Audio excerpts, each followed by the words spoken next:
நான் தான் உங்கள் முருகேஷ் நேச்சுரல் வைக்கர். இப்போ நம்ம என்ன ஹெர்வஸ் பண்ணிருக்கோம்னா பார்த்திங்கன்னா மூக்கிரட்டை கீரை. அதாவது இந்த மூக்கிரட்டை கீரை பார்த்திங்கன்னா மருத்துவ குணத்தில் ஒரு சிறந்த கீரை. இதை அடிச்சுக்க எதுவும் இல்லைங்க. அதாவது இந்த கீரை எதுக்கு உதவுனா இரத்தத்தை சுத்திகரிப்பில் நம்பர் 1ங்க. அதாவது குடி இது போன்ற எந்த வித நோய் இருந்தாலும் அது மூலமாக கிட்னியில் ஸ்டோன் வருது, கிட்னி சம்மந்தமான பிரச்சனைகள், சிறுநீரக செயலிழப்பு, அந்த மாதிரி எந்த ஒரு பிரச்சனையாக இருந்தாலும் அதை சிறந்த தீர்வு கொடுக்கக்கூடியது இந்த மூக்கிரட்டை கீரை. பார்த்திங்கன்னா இந்த மூக்கிரட்டை கீரை பார்த்திங்கன்னா தோட்டங்களில் சாதாரணமாக இருக்கும். இது வரைக்கும் நானே இதனுடைய மகத்துவத்தை புரிஞ்சுக்கிடல. அதாவது ஸ்ட்ரோக் வர அளவுக்கு போனவங்களுக்கு கூட இந்த மூக்கிரட்டை கீரையுடைய கஷாயத்தை கொடுத்து குணமாகிருக்கு. அதில் நான் கண்கூடாக எங்கள் அம்மாவுக்கே ஸ்ட்ரோக் வர மாதிரி இருந்துச்சு. இந்த மூக்கிரட்டை கீரையை ஒருத்தங்க ப்ரிஸ்கிரைப் பண்ணாங்க. இதை கொடுத்து இப்போ சிறப்பாக ரெக்கவர் ஆகிட்டு வராங்க. பார்த்திங்கன்னா இந்த மூக்கிரட்டை கீரை நிறைய மருத்துவ குணம் வாய்ந்தது. இது டயாலிசிஸ் செய்யக்கூடிய அளவுக்கு போன பேஷண்ட்டையும் காப்பாற்றும். அதாவது வீக்லி ஒன்ஸ் டயாலிசிஸ் பண்ணால் தான் நாங்கள் வாழ முடியும், அந்த மாதிரி இது பிரச்சனை இருக்கவங்க கூட இந்த மூக்கிரட்டை கீரையை சாப்பிட்டிங்கன்னா நீங்கள் டயாலிசிஸும் பண்ண வேண்டாம், எதுவும் பண்ண வேண்டாம்.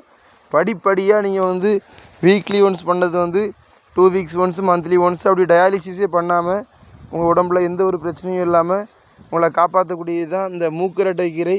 பாருங்கள், இது தோட்டங்களில் நிறைய இடங்களில் இருக்கும். அதாவது தண்ணீர் கரைகள்லாம், தண்ணீர் எங்கெல்லாம் செழிப்பாக இருக்கோ அங்கே இந்த மூக்கிரட்டை கீரை செழிப்பாக வளரும். அதாவது யாருக்காவது இந்த சஜஷன் வேணுன்னா இந்த ஃபோட்டோ வேணால் காண்டாக்ட் பண்ணுங்கள். ஏன்னா இது ஒரு சிறந்த மருந்து.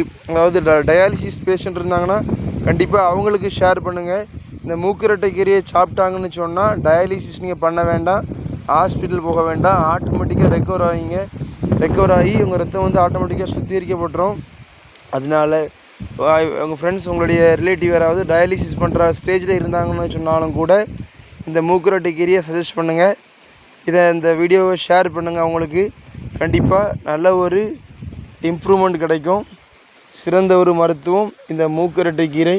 பார்த்திங்கன்னா இது ஒரு கொடி மாதிரி வரும். சின்ன குத்து தாவரமும் இருக்கும். பாருங்கள், தண்ணி செழிப்பாக இருந்தால் கொடி மாதிரி வரும். சிறிய தாவரமாக இருக்கும்போதே பூ வந்துடும். இதை எப்படி சாப்பிடணும்னு பார்த்திங்கன்னா இதை கஷாயமாக வச்சு குடிக்கலாம், சாராகவும் எடுத்து குடிக்கலாம். ஆனால் சாராக குடிக்கிறத விட கஷாயமாக வச்சு குடிக்கிறது பெட்ரு. ஏன்னா கஷாயமாக வச்சு குடிச்சோன்னு சொன்னால் நமக்கு எந்த ரொம்ப ஓட்டல் அந்த மாதிரிலாம் இருக்காது. சாருங்கும்போது வித்தியாசமான தோர்ப்பு தன்மையை கொடுக்கும். அதனால் இங்கே இதை கஷாயமாக வச்சு குடிங்க. அதாவது டயாலிசிஸ் பேஷண்ட் கூட இதை ரெக்கவர் ஆகி நல்ல நிலைமைக்கு வந்துடலாம். நம்மளுடைய சேனலை சப்ஸ்கிரைப் பண்ணுங்கள், லைக் பண்ணுங்கள், ஷேர் பண்ணுங்கள். மீண்டும் அடுத்த ஒரு மருத்துவத்தோடு சந்திக்கலாம். நன்றி.